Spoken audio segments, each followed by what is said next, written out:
Hello and welcome back to our weekly class on the Torah Portion. I'm Sondra Baras, and this week's Torah Portion is Vaetchanan. And it begins in the middle, or towards the end, of Dueteronomy 3. And Vaetchanan is I pleaded, or I prayed. And it begins with Moses. It's in the middle of his first speech, but it begins with his talking about his prayer or his pleading to God to allow him to enter the land.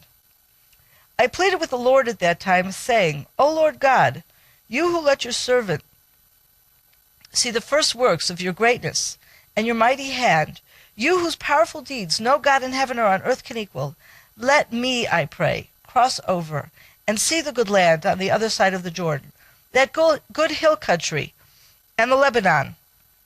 But the Lord was wrathful with me on your account and would not listen to me. Here we meet, throughout this speech, and we talked about this a bit last week, here we meet a Moses who is more personal. He reveals his feelings, he reveals his extremely intimate and personal prayer that he turns to God, begging to be allowed to go into the land of Israel. We see here, in a very unique way, I think, how badly hurt Moses is that he isn't going to be allowed to go in.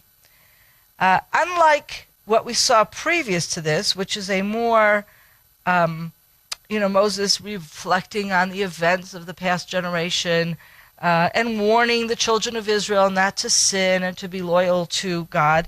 Beginning with this week's portion, not just this first part where he talks about it, where he quotes his own prayer, but throughout we have a much more personal Moses. Let's take a look at some of the other things we see in chapter 4.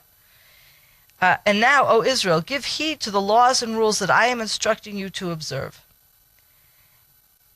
When he says that I am instructing you, I would translate that I am teaching you.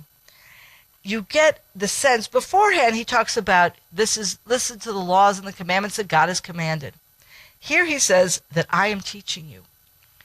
Again, a much more personal Moses, a Moses who feels intimately what Israel needs to know and understand before going into the land of Israel. Of course, he warns them like he does earlier, verse 4. While you who held fast to the Lord your God are all alive today. He's focusing on the fact that those people who stick with God, who don't rebel against him, they will remain alive and they will enjoy. And again we see this idea of Moses personally teaching in verse 14. At the same time, the Lord commanded me to impart to you. I don't know why the translation keeps on coming with different words. That's the same word in Hebrew, lelamed. So earlier it says instruct, now it says impart, it's teach.